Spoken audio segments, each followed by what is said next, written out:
Assalamualaikum warahmatullahi wabarakatuh. Halo semuanya.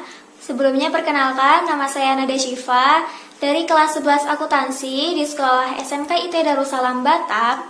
Di sini saya akan menjelaskan sedikit materi dari pembelajaran pendidikan Pancasila dan warga kenegaraan, yaitu tentang peradilan militer, tugas dari Ibu Siska Primareza. Pengertian dari peradilan militer itu sendiri, yaitu lingkungan peradilan di bawah kekuasaan Mahkamah Agung yang melaksanakan kekuasaan kehakiman mengenai kejahatan-kejahatan yang berkaitan dengan tindakan pidana yang dilakukan oleh militer. Militer melaksanakan kekuasaan kehakiman di lingkungan angkatan bersenjata untuk menegakkan hukum dan keadilan dengan memperhatikan kepentingan penyelenggaraan pertahanan keamanan negara, yaitu yang terdapat pada pasal 5 ayat 1 dalam Undang-Undang Nomor 31 Tahun 1997. Pengadilan dalam lingkungan peradilan militer meliputi pengadilan militer tinggi, pengadilan militer utama, dan pengadilan militer pertempuran, yaitu yang terdapat pada pasal 12 dalam Undang-Undang Nomor 31 Tahun 1997. Berdasarkan pasal 9 dalam Undang-Undang Peradilan Militer, pengadilan dalam lingkungan peradilan militer berwenang yang pertama mengadili tindakan pidana yang dilakukan oleh seseorang yang pada waktu melakukan tindak pidana, yang kedua memeriksa, memutus dan menyelesaikan sengketa tata usaha angkatan bersenjata, dan yang ketiga menggabungkan perkara gugatan ganti rugi dalam perkara pidana yang bersangkutan atas permintaan dari pihak yang dirugikan sebagai akibat yang ditimbulkan oleh tindak pidana yang menjadi dasar dakwaan dan sekaligus memutus kedua perkara tersebut dalam satu putusan.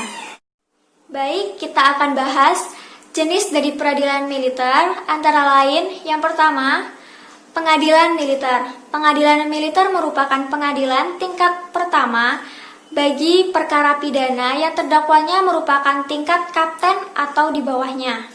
Pengadilan militer disingkat Dilmil adalah pengadilan yang bertugas untuk memeriksa dan memutus pada tingkat pertama perkara pidana dan sengketa tata usaha militer sebagaimana ditentukan dalam pasal 40 Undang-Undang Republik Indonesia Nomor 31 Tahun 1997, yaitu prajurit yang berpangkat kapten ke bawah. Satu contoh kasus pengadilan militer yang saya kutip dari media sosial, yaitu kasus penipuan yang dilakukan oleh oknum TNI warga Kabupaten Magelang, Jawa Tengah terhadap wartawati asal Semarang, Jawa Tengah berlanjut ke meja hijau.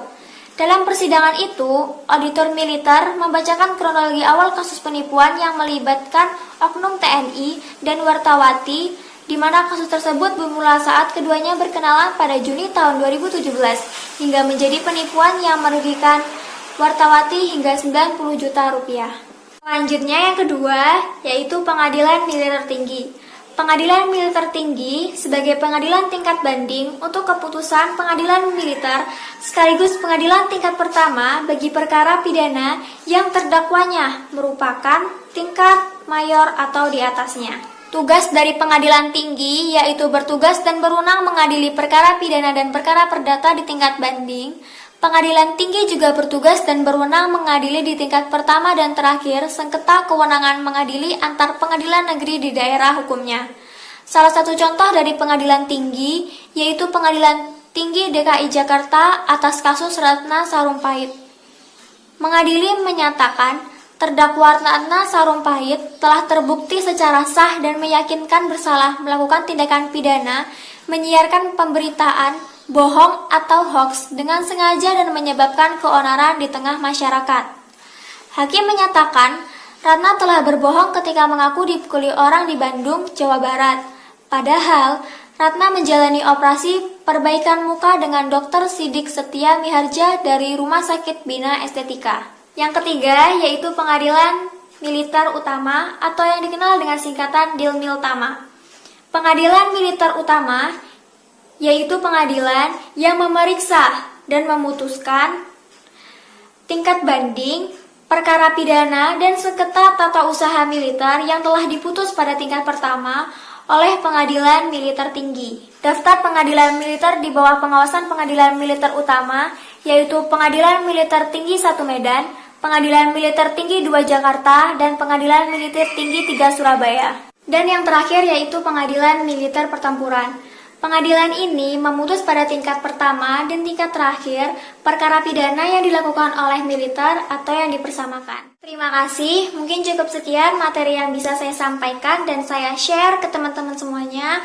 Semoga bermanfaat dan jangan lupa beri kritik dan saran di kolom komentar di bawah ini dan jangan lupa di like, comment, and subscribe. Sampai jumpa di video selanjutnya. Assalamualaikum warahmatullahi wabarakatuh.